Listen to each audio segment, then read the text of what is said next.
अवधूत चिंतन श्री गुरुदेव दत्त. श्री स्वामी समर्थ. सगळ्यांचं आपल्या स्वामी सेवा स्मिता या चॅनलमध्ये सगळ्यांचे स्वागत आहे. स्वामी महाराज तुमच्या सगळ्या चांगली इच्छा पूर्ण करू. आजचा दिवस तुमचा खूप शुभ जाऊ ही स्वामीचरणी प्रार्थना करते आणि मी आपल्या आजच्या व्हिडिओला सुरुवात करते. तर आपण आजच्या व्हिडिओमध्ये बघणार आहोत वटपौर्णिमेनिमित्त मी थोडीशी तुम्हाला माहिती देणार आहे. तर सगळ्यांनी माझा व्हिडिओ पूर्ण बघा आणि तुम्ही नवीन असाल तर आपल्या चॅनलला सबस्क्राईब करा. तर बघा, जून महिन्यात 21 तारखेला येत आहे, म्हणजे परवाच्या दिवशी शुक्रवारी येत आहे वटपौर्णिमा. तर ती वटपौर्णिमा आहे ना बघा, तुम्हाला सगळ्यांना माहीत आहे कधी आहे, तरी मी तुम्हाला सांगत आहे. बघा, वटपौर्णिमा म्हणजे काय, तर वटपौर्णिमा आपण का साजरी करतो, तर वटपौर्णिमा आहे ना म्हणजे 7 जन्म तोच पती मिळवण्यासाठी महिलांनी हे व्रत करायचे असते. हे व्रत केल्यावर आपल्या पतीला जास्त आयुष्य मिळते आणि पुढच्या 7 जन्मासाठी आपल्याला तोच पती मिळतो, अशी धारणा आहे. तर या दिवशी आहे ना वडाच्या वृक्षाला बघा अनन्यसाधारण असं महत्त्व असतं. तर बघा, आता तुम्हाला मी एक छोटीशी माहिती सांगते.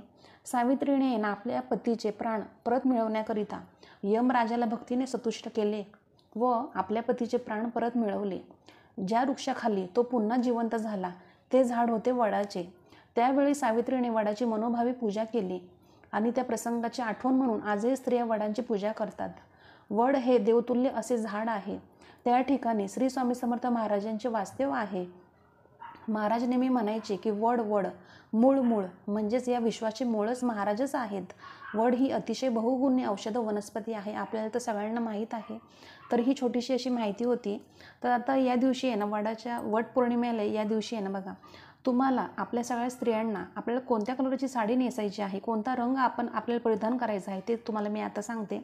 तर बघा, या दिवशी आपल्याला आहे ना स्त्रियांना आहे ना आपल्याला हिरवा रंग, लाल रंग, गुलाबी आणि तसंच पिवळा, म्हणजे जे काही हे 4 कलर आहेत ना, हिरवा, लाल, गुलाबी आणि पिवळा, तर त्या रंगाची आपल्याला साडी नेसायची आहेत. आणि तसेच आपल्याला हिरवा चुडा बघा, आता हिरव्या बांगड्यांना किती म्हणजे प्रचंड त्याच्यात हे असतं, तुम्हाला तर माहितीच आहे. सात्विक लहरी येत असतात या म्हणजे हिरव्या कलरने, हिरव्या बांगड्यांनी, नाही का. मग त्यामुळे आपल्याला आहे ना सात्विक लहरी आपल्याला भेटत असतात, येत असतात, आपल्यामध्ये ऊर्जा अशी संचार होत असते. त्यामुळे आपल्याला आहे ना हा कलर नेसायचा असतो, म्हणजे ही साडी आपल्याला परिधान करायची असते.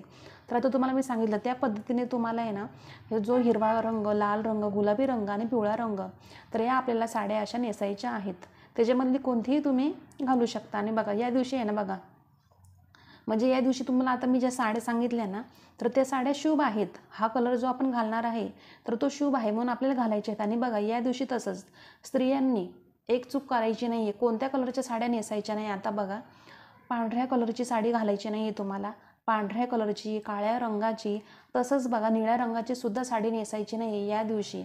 तर आपल्याला आहे ना बघा, आता आपण सफेद साडी तर नाहीच नेसत, तुम्हाला तर माहितीच आहे. त्या पद्धतीने तुम्हाला आहे ना हे कलर वर्ज्य करायचे आहेत, पांढरा, काळा आणि निळा आपल्याला ते घालायचे नाही आहेत. पण बाकी तुम्हाला जे कलर सांगितले तर त्या पद्धतीने तुम्हाला ते कलर तुम्ही घालू शकता. तुम्हाला सांगू का मी, बघा, वटवृक्षाचं झाड असतं ना, त्याच्यात आहे ना ब्रह्मा विष्णू महेश त्यांचा वास असतो. त्यामुळे आपल्याला पूजा करायची असते वडाच्या झाडाची वटपौर्णिमेच्या दिवशी. आणि कसं असतं ना, आपल्या हे व्रत केल्याने आहे ना आपल्या पतीचा अकाली मृत्यू टळत असतो. आणि वट म्हणजे बघा, वटवृक्षात तुमच्या सर्व इच्छा पूर्ण करण्याची क्षमता असते, म्हणजे आपल्या सगळ्या इच्छा पूर्ण करण्याची क्षमता असते. त्यामुळे आपल्याला वटपौर्णिमेच्या दिवशी आपल्याला पूजा करायची असते. या दिवशी अनन्यसाधारण महत्त्व असतं. म्हणून मी तुम्हाला सांगेल की तुम्ही सुद्धा सगळ्यांनी ही पूजा, ही सेवा आवर्जून करा. तर चला, अतिशय छोटीशी माहिती होती पण महत्त्वपूर्ण माहिती होती. व्हिडिओ आवडला असेल तर व्हिडिओला लाईक करा, शेअर करा, सबस्क्राईब करा आणि श्री स्वामी समर्थ कमेंट करायला कोणी विसरू नका. आपण दररोज अशा नवीन व्हिडिओमध्ये भेटत जाऊ. तर चला, आजचा व्हिडिओ मी इथंच थांबवते. आजचा व्हिडिओ मी आपल्या स्वामी समर्थ महाराजांच्या चरणी रुजू करते आणि इथंच थांबवते. धन्यवाद. श्री स्वामी समर्थ.